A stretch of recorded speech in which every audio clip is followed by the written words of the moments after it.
Assalamualaikum teman-teman, saya Syawaluddin. Teman-teman sering manggil saya Syawal. Kalau di media sosial Syawal Lombok, karena saya tinggal di Lombok. Kan ada teman waktu itu kerja di salah satu bank BUMN syariah gitu kan, orang Jakarta. Lalu kemudian ketika dia mau ditarik lagi ke Jakarta, dia telepon saya karena saya sarjana ekonomi.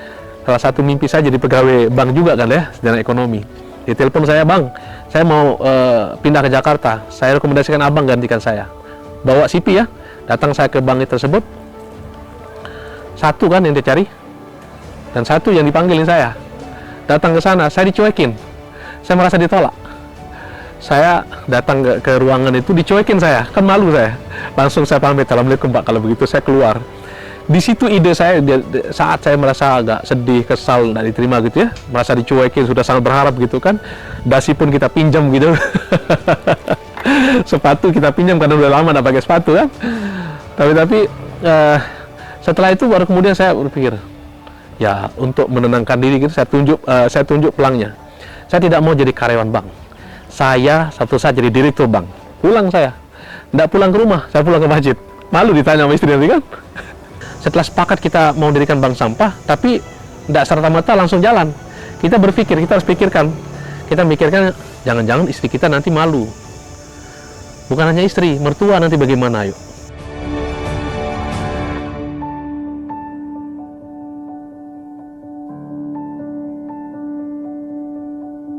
Aktivitas sekarang terpusat di Lombok Tengah, di Desa Tanau, Kecamatan Pujut, Kabupaten Lombok Tengah. Orang mengatakan di areal satu kecamatan dengan Kek Mandalika. Ya, saya adalah owner dari Bintang Sejahtera Recycle Center. Jadi Bintang Sejahtera Recycle Center ini salah satu program gerakannya adalah bank sampah. Terakhir kita membuat program untuk membangun sistem pengolahan sampah dengan konsep sirkular ekonomi melalui gerakan desa sirkular. Kalau kami singkat dengan kegiatan Gadis Menuju NTB Bebas Sampah. Jadi gerakan desa sirkular Nusa Tenggara Barat untuk NTB yang bebas dari sampah yang berserakan. Kira-kira begitulah. Jadi sirkular ekonomi itu ruh pertama, semangat pertama, bagaimana kemudian kita bisa mengajak semua manusia yang tinggal di NTB, ya, dan pada akhirnya nanti kalau berhasil bisa menjadi inspirasi bagi Indonesia untuk memilah sampah dari rumah tangga mereka masing-masing. Sirkular ekonomi tadi saya katakan sebagai semangat utama kita, bahwa kita ingin mengajak semua masyarakat sumber sampah itu sebagai masyarakat yang memilah sampahnya, dan mengajak mereka melihat sampah sebagai sumber daya. Sampah adalah sumber daya.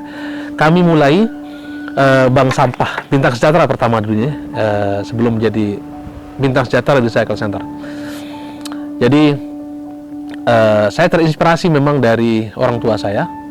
Orang tua saya dulu ketika saya masih kecil sebagai tukang panci robek, kalau bahasa di Lombok ya, tukang panci robek. Ya, saya dibesarkan dari hasil usaha mencari sampah. Kalau dulu kenapa disebut panci robek? Karena kemasan plastik belum banyak. Ya, banyak kemasan-kemasan panci yang biasanya kan dicari ke rumah-rumah ya, ditukar sama permen ya. Permen yang warna-warni itu sama balon gitu kan. Panci robek. Nah, begitu saya menginjak masa kuliah, saya mau minta izin kuliah, tentu tidak diizinkan sama orang tua. Karena kami waktu itu sungguh sangat tidak ada. Tinggal di Desa Tanau, di daerah selatan yang sangat kering ya. Sumber daya saya untuk dikuliahkan tidak ada.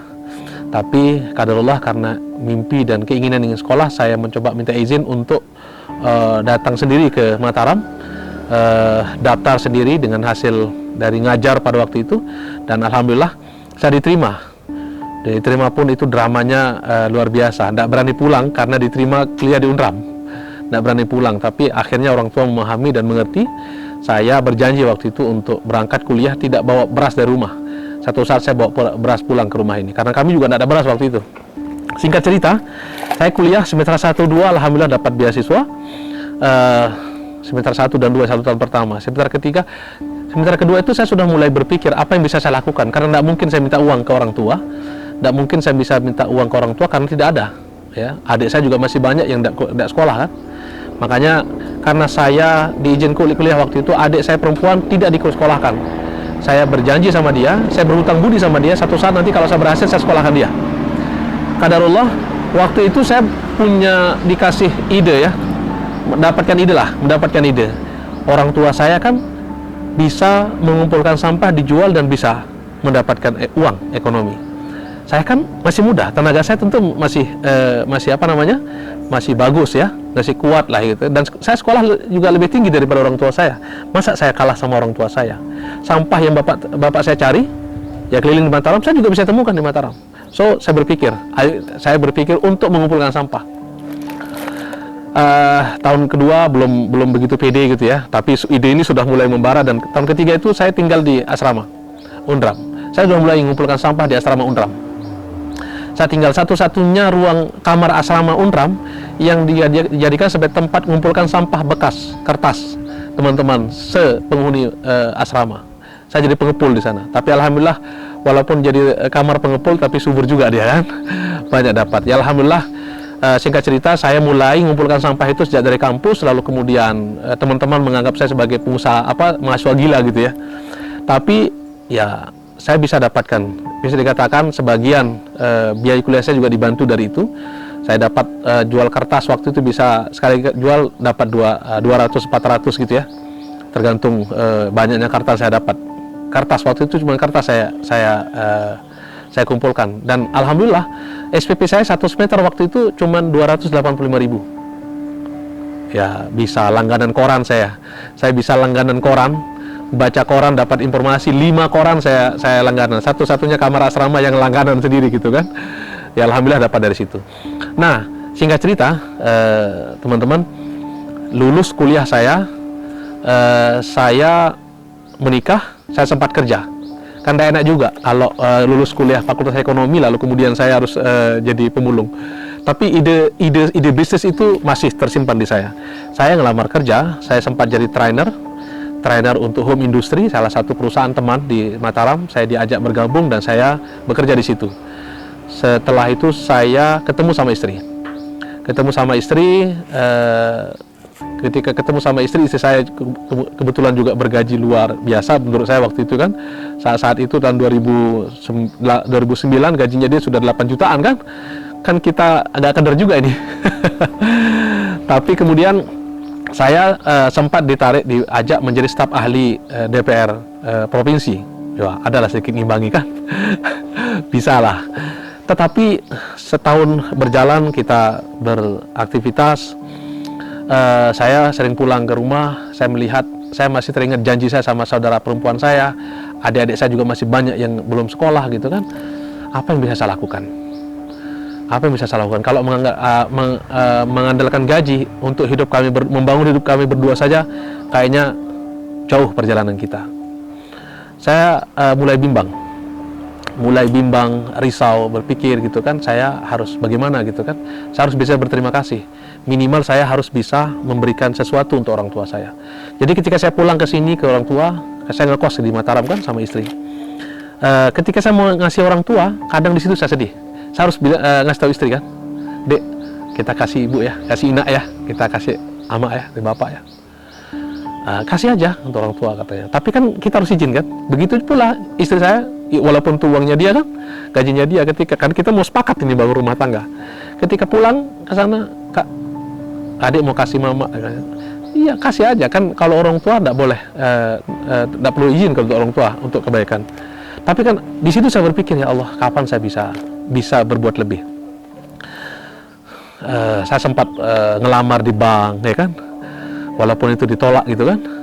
Ketika lamar di bank itu saya ditolak, saya sedih juga kan. Di situ saya ada momentum ingat kembali tentang usaha ini. Jadi ketika saya sedang bimbang jadi staf ahli DPR, istri saya staf ahli lokal di Jerman Indonesia ya, expert lokal Jerman Indonesia, program di Provinsi NTB. Lalu kemudian istri saya menyarankan, ada teman waktu itu kerja di salah satu bank BUMN syariah gitu kan. orang Jakarta, lalu kemudian ketika dia mau ditarik lagi ke Jakarta, dia telepon saya karena saya sarjana ekonomi. Salah satu mimpi saya jadi pegawai bank juga kan ya, sarjana ekonomi. Dia telepon saya, "Bang, saya mau pindah ke Jakarta. Saya rekomendasikan abang gantikan saya." Bawa CV ya, datang saya ke bank tersebut. Satu kan yang dia cari, dan satu yang dipanggilin saya. Datang ke sana, saya dicuekin. Saya merasa ditolak. Saya datang ke ruangan itu, dicuekin saya, kan malu saya. Langsung saya pamit, "Assalamualaikum Pak," kalau begitu saya keluar. Di situ ide saya, saat saya merasa agak sedih, kesal, tidak diterima gitu ya, merasa dicuekin, sudah sangat berharap gitu kan, dasi pun kita pinjam gitu. Sepatu kita pinjam karena udah lama tidak pakai sepatu kan. Tapi setelah itu baru kemudian saya berpikir, ya untuk menenangkan diri gitu, saya tunjuk pelangnya. Saya tidak mau jadi karyawan bank. Saya satu saat jadi direktur bank. Pulang saya, tidak pulang ke rumah, saya pulang ke masjid. Malu ditanya sama istri nanti kan. Tapi tetap masih balik ke DPR kan, belum menyatakan resign. Ketawanya saya ketawa, sholat sambil ketawa loh. Saya kok satu-satunya dipanggil kok ditolak juga gitu kan. Udah, karena lupa aktivitas seperti biasa. Lalu kemudian di masjid ketemu sama 3 orang teman tetangga, samaan sejak di kampus. Kita selalu mencari ide usaha. Apa yang kita lakukan? Pernah beli alat sablon, baju, tidak jalan juga kan, rugi-rugi terus. Lalu kemudian di masjid itu sambil kita ketemu biasanya maghrib atau subuh. Maghrib sampai tidak subuh, kita selalu diskusi. Saya ingat tentang ide sampah itu. Dulu saya berkatakan begitu. Saya diskusi sama istri saya, iya itu ada potensinya. Saya coba cari-cari di internet, saya baca-baca tentang ide bank sampah. Lalu kemudian saya setelah saya percaya diri dengan ide tersebut, saya ajak teman saya berdiskusi. Setelah sepakat kita mau mendirikan bank sampah, tapi tidak serta-merta langsung jalan. Kita berpikir, kita harus pikirkan. Kita mikirkan, jangan-jangan istri kita nanti malu. Bukan hanya istri, mertua nanti bagaimana, yuk. Bagaimana caranya? Kita harus presentasi, kita jelaskan ke mereka. Oke, kalau begitu kumpulkan, undang. Lobby mie ayam namanya. Kita beli mie ayam, 5-6 bungkus gitu ya. Kita makan di salah satu rumah sahabat, kawan itu, lalu Wiri Ilham. Kumpul di sana, saya diminta bercerita, bla bla bla bla. Kami ingin membuat bank sampah. Oh, ide tentang lingkungan muncul. Pokoknya ada tentang, saya bicara tentang pasarnya karena saya sudah baca tentang pasarnya. Oke, mereka sepakat, di luar dugaan kami mereka sepakat begitu. Udah senang kita. Begitu kita menghitung itu mulai dari mana, bank sampah ini kan harus ada modal. Tidak ada modalnya, tidak ada modal. Tapi ketika mereka mendengar kami bicara tentang modal, mereka mengeluarkan ide. Oke, kalau begitu tidak ada modal, ini istri saya pakai aja mas kawin itu. Kaget saya. Jadi singkat cerita mereka sepakat untuk mengumpulkan mas kawin. Mas kawin digadai untuk modal pertama. Wow, kan luar biasa. Tugas mereka untuk menjelaskan mungkin ke keluarganya bahwa kita punya usaha, kan khawatir nanti kan menjadi bumerang. Tiba-tiba karena kita dikasih modal begitu, support sama istri, nama Bintang Sejahtera ini dulu bukan begitu. Namanya adalah Bank Sampah 3 Bintang. Karena bintangnya lah istri-istri yang mendukung kita. Oke, 3 Bintang 2009 jadi berdiri. Namanya. Kita sewa lahan, lalu kemudian kita cari nasabah, bla bla bla bla. Bank Sampah 3 Bintang ini punya nasabah di Unram pertama. Petugas kebersihan. Kita latih anak-anaknya, kita latih dia sambil nyapu bawa sampah pulang. Konsepnya pertama adalah pinjam uang di bank kami, bayar pakai sampah. Oh, terus jalankan semakin banyak yang tertarik. Di luar kampus Unram ada kampung-kampung pemulung, petugas kebersihan ikut. Semakin banyak teman-teman semakin lihat. Oh, akhirnya saya mulai berpikir. Waktu itu kan saya mencoba Bank Sampah 3 Bintang ini menjualnya kepada pelapak. Lalu saya semakin jauh mencoba untuk melihat potensi pasar bisnis daur ulang ini. Di internet saya buka informasi, saya ketemu alamat dan kontak pabrik-pabrik yang membutuhkan itu. Ternyata bukan hanya plastik, logam, kertas banyak. Saya catat nomornya. Lalu kemudian saya sama teman-teman memutuskan untuk berangkat ke Surabaya, keliling. Saya karena tidak ada ongkos, jadi saya dibelikan dibelikan tiket sama teman, datang ke Surabaya. Saya belum kenal siapa-siapa Surabaya. Pokoknya saya tahu ini alamat ini, teleponnya. Saya telepon. Saya lihat produk yang diminta itu udah dicacah. Pulang dari sepulang itu Isya ya, ada kegiatan. Lalu kemudian kami kumpul bawa sampah plastik yang kami kumpulkan itu, lalu kemudian ada yang pakai gunting, ada yang pakai parang. Lalu saya berangkat terbang ke Surabaya, pakai bawa bungkusan plastik udah dicacah sama gunting, sama parang. Saya datang ke sana dan ketemu, saya sawal, Pak, Bu, saya telepon Bapak Ibu tadi, saya punya barang seperti ini, apakah bisa masuk ke pabrik Ibu? Oh, semua yang saya datang itu mengatakan, bagus barang Bapak katanya. Ini kami butuhkan. Bapak bisa supply berapa? Bisa 100 ton sebulan? Wah, kaget saya. Ini bagus, Bapak punya mesin ya? Iya, Bu, punya mesin saya. Saya nggak tahu apa itu mesin cacah plastik. Yang penting dia katakan bahwa ini hasil mesin. Padahal kita pakai parang sama gunting. Sebagai contoh doang. Waktu itu pun dibilang yang penting kaca aja. Oh, di situ saya belajar milahnya dan sebagainya. Terus berkenalan sama para pelapak dan para pengusaha rongsok dan daur ulang yang ada di Surabaya. Keliling saya. Pulang. Saya lihat potensi besar sekali. Ternyata besar sekali. Seberapapun Anda akan bawa sampah itu ke pabrik akan makan habis. Bahkan ternyata kata mereka pun dapat bahan baku dari luar negeri. Waduh, saya bilang kan, pulang saya dengan semangat 45 sama teman-teman, kumpulkan, kita beli mesin. Pegang mesinnya, lihat di YouTube, lihat di Google apa gitu kan. Akhirnya ketemu. Nggak ada cukup uang, kita keliling ke bengkel-bengkel dibabakan sama di Getap. Mungkin ada bekas mesin yang dijual. Oh, ketemu kita beli, alhamdulillah dapat. Setahun berjalan kita belum jualan. Teman-teman saya sudah mulai agak lelah. Mereka kembali ke pekerjaannya. Tinggal saya sendiri sama istri. Saya nangis betul rasanya waktu itu, nangis dalam lah ya. Kayak drama aja lah ya. Waktu itu saya dikasih tahu sama teman-teman untuk keluar, hujan besar. Saya nggak mau pulang dari gudang. Ya, kayak orang mau menyembunyikan air mata gitu di tengah hujan deras gitu kan. Saya berpikir alhamdulillah. Nah, karena ditinggal sama teman-teman sebagai pendiri, saya berdua sama istri, lalu kemudian kami berdua komitmen untuk melakukan itu. Alhamdulillah tetap berjalan, saya sepakat berdua berjalan, istri saya juga selesai proyeknya, saya juga udah keluar dari pekerjaan. Kami fokus untuk melakukan pengembangan usaha ini karena saya lihat potensi besar. Maka nama 3 bintang berubah menjadi Bintang Sejahtera. Kami ingin dapat kesejahteraan dari usaha ini.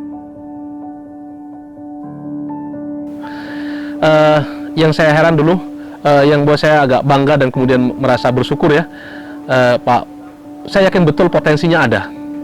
Saya lihat, apalagi ketika kita baca bahwa kebutuhan bahan baku dalam negeri itu, untuk daur ulang itu saja, Indonesia masih ngimpor sampah 12 juta ton setiap tahun. Semakin semangat saya, ya kan? Lalu kemudian, teman-teman ingat gak, ketika saya jual mas kawin dulu dapat 7,5 juta pertama, 2009. Ya, 2010. Masuk 2010 kita masih membangun. 2010 itu belum ada apa-apanya. Masih sangat susah lah pokoknya kan. Belum bisa jualan banyak. Ketika kami membeli mesin itu belum belum bisa jualan, rugi terus kan, pengeluaran terus. Kalau tidak dibantu sama teman-teman yang lain, support modal dan sebagainya. Nah, ketika berubah itu karena karena kita sudah mulai jalan, nasabah sudah makin banyak. Waktu itu kami sempat dapat kesempatan audit ya, auditor publik. Minta bantuan karena ada venture capital atau semacam yang mau memberikan modal ke kami, melihat apa yang Bintang Sejahtera lakukan, mereka tertarik dan kemudian mau berinvestasi, mau berinvestasi, lalu kemudian dimintalah auditor untuk melakukan itu. Di situ saya tahu ternyata perjalanannya 2004 ya, 2009, 2014 dari 7,5 itu asetnya Bintang Sejahtera tercatat sudah 1,7 miliar. Dari situ kan, dari penjualannya, dari pembelian dan apa yang kita beli. Oh, ternyata ada uang itu ya. Saya mikir begitu.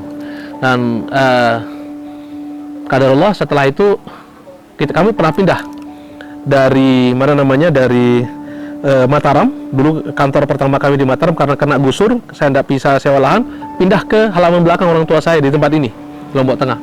Saya pindah di sini, lalu kemudian di situ saya mulai membangun kegiatan ini. Lancar alhamdulillah. Ya, lancar alhamdulillah. Sebulan bisa dapat, waktu itu sudah dapat sekitar 150-130 setiap bulannya. Terus begitu ya, putar sampai kemudian kedatangan teman-teman dari luar gitu kan, yang mau bahan baku datang ke kami. Nah, Bintang Sejahtera sekarang sudah dari 1 unit bank sampah, sekarang sudah mempunyai unit jaringan partner kerja itu sekitar lebih dari 400 unit bank sampah. Sekitar 411 baru 12 unit bank sampah yang berjejaring dengan Bintang Sejahtera. Itu sebagai bank sampah unit jaringan kita. Kalau kita mau cari pekerjaan atau usaha itu, ide usaha itu semuanya baik ya, selama dia memiliki 3 syarat utama. Ya, kalau Anda mau melakukan ini juga, misalkan Anda harus ngerti tentang ilmunya dulu, ya enggak? Harus ngerti ilmunya dulu, ngerti sampah itu untuk apa sih gitu ya. Teman-teman boleh bisa datang ke tempat kami di sini juga. Kami buka kelas itu setiap hari Jumat dan hari Sabtu. Teman-teman dari pemuda datang ke sini, diskusi, lihat dulu idenya, lihat dulu potensinya, mengerti dulu apa yang Anda lakukan supaya Anda tahu apa yang Anda kerjakan. Saya sambil baca, sambil lihat, saya lihat karena saya alumni ekonomi dan saya juga ingin berusaha. Yang tentu yang saya anukan sekarang adalah mencoba mengetahui itu, ya. Lalu kemudian yang kedua, yang teman-teman harus miliki adalah network, buka jaringan. Oh, ini sampah di industri daur ulang, apa saja organ, apa saja asosiasi yang kemudian ada di situ. Kita bisa gabung, kita bisa bertanya sama mereka. Gabung, mau datang ke sini boleh. Kebetulan kita juga Bintang Sejahtera sekarang menjadi ketua KPD asosiasi, ketua daerah ya, untuk Asosiasi Industri Daur Ulang Plastik Indonesia, ADUPI. Kita dengan teman-teman industri yang butuhkan sampah itu ada bergabung di situ. Kita bisa bercerita bareng. Semakin banyak orang mengumpulkan, semakin banyak banyak dapat kesempatan, juga semakin banyak bahan baku yang bersumber dari dalam negeri, supaya kita mengurangi impor dari luar. Wah, itu kayak pahlawan aja itu ya. Padahal kita cuma mau makan doang nih. Network ya, harus punya teman, harus punya jaringan. Ya, nggak bisa kita sendiri. Berteman itu memperpanjang umur dan memperluas rezeki. Oke? Yang ketiga adalah trust. Trust itulah modal utama. Ketika kita mau berusaha, boleh jadi kita tidak punya uang, tapi kita punya teman yang percaya kita, ya kan? Yang percaya kita. Trust ini mahal memang. Siapa yang tidak pernah salah kan? Tapi selama kita mau baik, ya, sama teman-teman. Jadi trust ini modal yang membuat Anda bisa tetap hidup, bertahan hidup dimanapun Anda berada. Ya kan? Modal yang paling bagus itulah nama baik. Kadang boleh jadi ketika kita berbisnis itu kita tetap berniat baik, tetapi kita ada banyak faktor kemudian membuat kita orang mengecap kita menjadi tidak baik karena kita berdayaan kita dengan kondisi yang kita hadapi sebagai. Selama kita terus menjaga niat baik, menjaga hubungan baik kita dengan semua orang, kita akan tetap hidup, ya. Dan tambahan dari saya, jangan fokus kepada orang yang nyinyir. Fokus kepada ide dan cita-cita kita.